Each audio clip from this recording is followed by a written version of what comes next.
संविधान सर्वश्रेष्ठ की राष्ट्रपती सर्वश्रेष्ठ असा एक नवा वाद सध्या भारतामध्ये निर्माण झालेला आहे। जगदीप धनखड यांनी एक भाषण केलेलं आहे आणि या भाषणामध्ये त्यांनी सुप्रीम कोर्ट हे सुप्रीम पार्लमेंट झालेलं आहे असं म्हटलेलं आहे। We cannot have situation where you direct President of India and on what basis? The only right you have under the Constitution is to interpret the Constitution under Article 145(3). There it has to be 5 judges or more. Boys and girls, when Article 145(3) was there, the number of judges in the Supreme Court was 8. 5 out of 8. Now 5 out of 30 and odd. But forget about it. The judges who issued a mandamus virtually to the president and presented a scenario it will be law of the land have forgotten the power of the Constitution. How can that combination of judges deal with something under Article 145(3) is preserved? It was then for 5 out of 8. We need to make amends in that also now. 5 out of 8 would mean interpretation will be by majority. Or 5 constitutes more than majority in 8. But leave that aside. Article 142. Article 142 has become a nuclear missile against democratic forces. Available to judiciary 24/7. Jagdeep Dhankhar यांच्या या भाषणामध्ये त्यांनी supreme कोर्टावरती बऱ्याचशा गोष्टी सध्या बोलून दाखवलेल्या आहेत आणि विशेष म्हणजे भारतीय संविधानामध्ये असलेलं आर्टिकल 142 आणि आर्टिकल 145(3) या दोन्ही गोष्टीच्या बाबतीमध्ये जगदीप धनखड यांनी वक्तव्य केलेलं आहे। आर्टिकल 142च्या बाबतीमध्ये त्यांनी असं म्हटलेलं आहे की आर्टिकल 142 हे न्यूक्लिअर मिसाईल झालेलं आहे आणि आर्टिकल 145(3) यावरती देखील त्यांचा विश्वास नाही आणि म्हणून त्यांनी या सगळ्या गोष्टीवरती सध्या भाष्य केलेलं आहे। हे भाष्य करण्याचं कारण म्हणजे तामिळनाडूमध्ये एम.के. स्टालिन सरकारने जे काही निर्णय घेतलेले आहेत किंवा ज्या काही कायदे केलेले आहेत त्या कायद्यावरती तामिळनाडूच्या राज्यपालांनी सही केलेली नाही। असे 10 गोष्टी आहेत ज्या गोष्टीवरती राज्यपालांनी कोणताही निर्णय दिलेला नाही आणि याच्या अगेन्स्टमध्ये तामिळनाडू गव्हर्नमेंट हे कोर्टामध्ये गेलेलं होतं आणि कोर्टामध्ये गेल्यानंतर त्यांना सुप्रीम कोर्टाने असा निकाल दिलेला आहे की राज्यपालांनी त्यांना ठरवून दिलेल्या वेळेच्या मर्यादेमध्येच निकाल दिले पाहिजेत किंवा निर्णय घेतले पाहिजेत। राज्यपालांना तसे पाहिलं तर राज्यघटनेने बरेचसे अधिकार दिलेले आहेत। इतकंच नाही तर स्वविवेकाधीन अधिकार देखील दिलेले आहेत, परंतु प्रत्येक राज्यपाल जास्तीत जास्त स्वविवेकाधीन अधिकार वापरायला लागलेले आहेत आणि त्याच्या पुढे जाऊन ज्या गोष्टींच्या बाबतीमध्ये त्यांना अधिकारच नाहीत ते देखील वापरायला लागलेले आहेत आणि हे चित्र संपूर्ण भारतामध्ये झालेलं आहे। तुम्ही जर महाराष्ट्राची गोष्ट घेतली तर महाराष्ट्रामध्ये देखील कोश्यारी ज्यावेळेस राज्यपाल होते त्यावेळेस त्यांनी देखील असे काही निर्णय घेतले जे घटनेत बसत नाहीत, म्हणजेच घटनाबाह्य निर्णय त्यांनी घ्यायला सुरुवात केलेली होती। आपल्याला माहिती आहे की 12 आमदारांच्या निवडीचा प्रश्न असेल जो राज्यघटनेमध्ये देण्यात आलेला आहे, त्यातले कुठलेही नियम पाळले गेले नाहीत। पक्षांतराच्या कायद्याच्या बाबतीमध्ये असेल किंवा इतर जे काही निर्णय घेण्याच्या संबंधातले असतील तर त्यांनी ठाकरे सरकारला परेशान करून सोडलेलं होतं। तीच गोष्ट सध्या तामिळनाडूमध्ये होताना पाहायला मिळते आहे।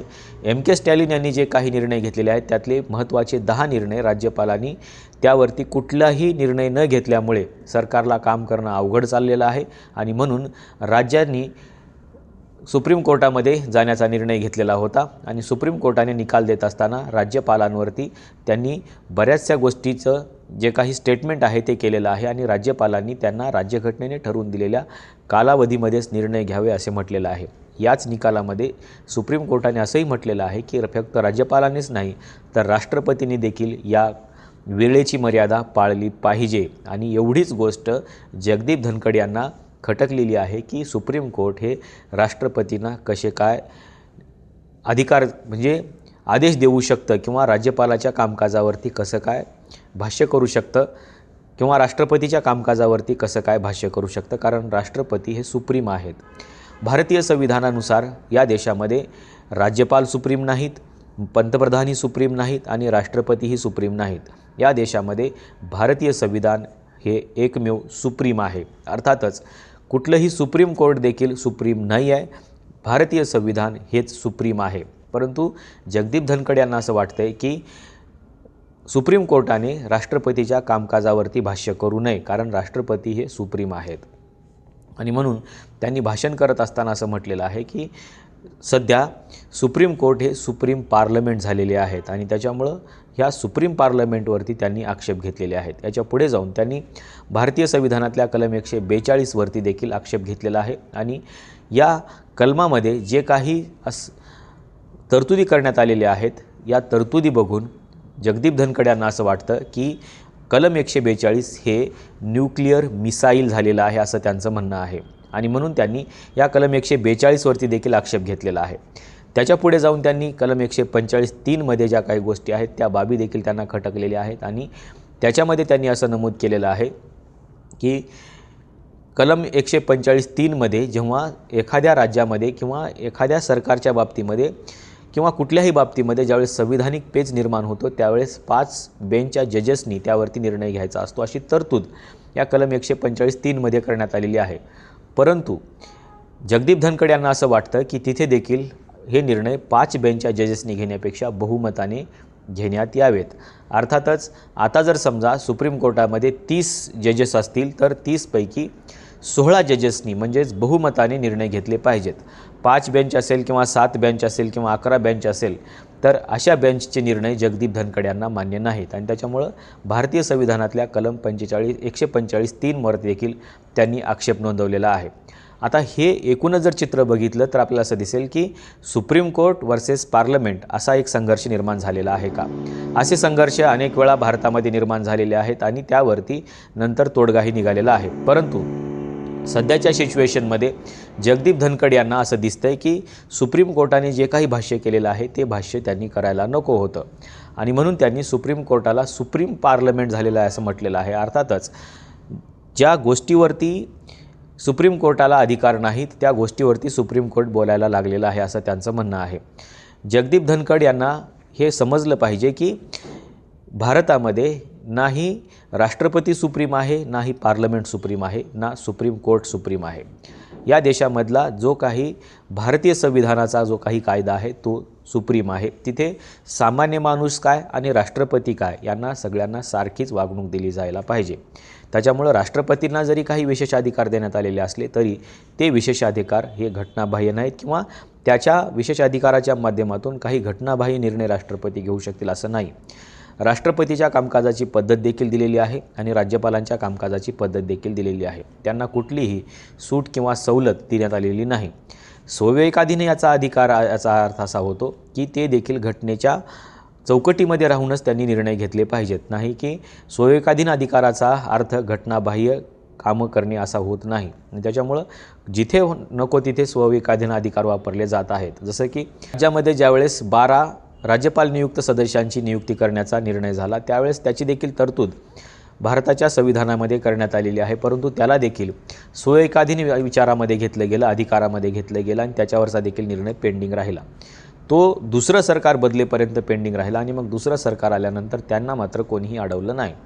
अर्थातच या सगळ्या गोष्टी होत आहेत आणि याच्या पुढे जाऊन सुप्रीम कोर्टाने तामिळनाडूच्या या प्रकरणावरती निकाल देत असताना असं म्हटलेलं आहे की ज्यावेळेस असे प्रकरणं तयार होतात किंवा एखाद्या राज्याचे राज्यपाल निर्णय घेत नाहीत तेव्हा राज्याच्या राज्यपालांच्या विरोधामध्ये त्या स्टेटनं सुप्रीम कोर्टामध्ये गेलं पाहिजे आणि सुप्रीम कोर्टामध्ये दाद देखील मागितली पाहिजे. आणि म्हणून ज्या वेळेस राज्यपाल वर्सेस स्टेट गव्हर्नमेंट असे काही प्रश्न निर्माण होतात किंवा प्रॉब्लेम्स होतात आणि राज्यपाल निर्णय घ्यायला पुढे येत नाहीत किंवा जाणीवपूर्वक ते निर्णय अडवले जातात, अशा वेळेस राज्यांनी थेट सुप्रीम कोर्टामध्ये गेलं पाहिजे असं देखील सुप्रीम कोर्टाने म्हटलेलं आहे. इतकंच नाही तर राष्ट्रपतींच्या बाबतीमध्ये देखील त्यांनी अशाच प्रकारचं भाष्य केलेलं आहे. आणि त्याच्यामुळं एक प्रकारे राज्यपाल आणि राष्ट्रपती या दोघांना जे काही अधिकार संविधानाने दिलेले आहेत त्या अधिकारामध्ये राहून त्यांनी काम केलं पाहिजे असं सुप्रीम कोर्टाला म्हणायचं होतं.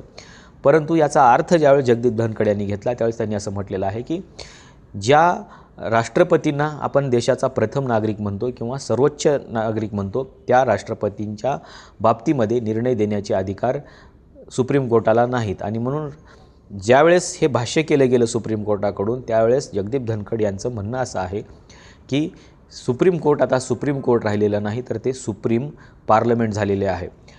आता ही गोष्ट ज्यावेळेस इतर बाबतीमध्ये आपण लागू करून बघतो, त्यावेळेस त्यावर देखील खरं तर जगदीप धनखड यांनी बोलणं अपेक्षित आहे. त्याचं कारण असं आहे की राज्यामध्ये आणि देशामध्ये जेवढे काही निर्णय होत आहेत, जसं की वन नेशन वन इलेक्शनच्या बाबतीमध्ये असेल, तो निर्णय देखील घटनाबाह्य होऊ शकतो, पण त्यावरती मात्र जगदीप धनखड बोलत नाहीत. दुसरी महत्त्वाची गोष्ट म्हणजे इलेक्शन कमिशनमध्ये जे काही चेंजेस केले त्यावर देखील धनखड बोलत नाहीत. त्याच्या पलीकडे जाऊन नीती आयोगावरती जे काही प्रकरण झाले, ईडीची काही प्रकरणं झाले, या कुठल्याही गोष्टीवरती जगदीप धनखड बोलत नाहीत आणि त्यांना कुठलाही निर्णय हा घटनाबाह्य वाटत नाही. परंतु हा निर्णय मात्र त्यांना खटकलेला आहे आणि त्यांनी न्यूक्लिअर मिसाईल, सुप्रीम पार्लमेंट अशा प्रकारचे शब्द सुप्रीम कोर्टाच्या बाबतीमध्ये वापरलेले आहेत. जगदीप धनखड यांच्या या वक्तव्याबद्दल तुम्हाला काय वाटतं हे सांगायला विसरू नका. आजच्या व्हिडिओमध्ये आपण इथेच थांबूया. धन्यवाद.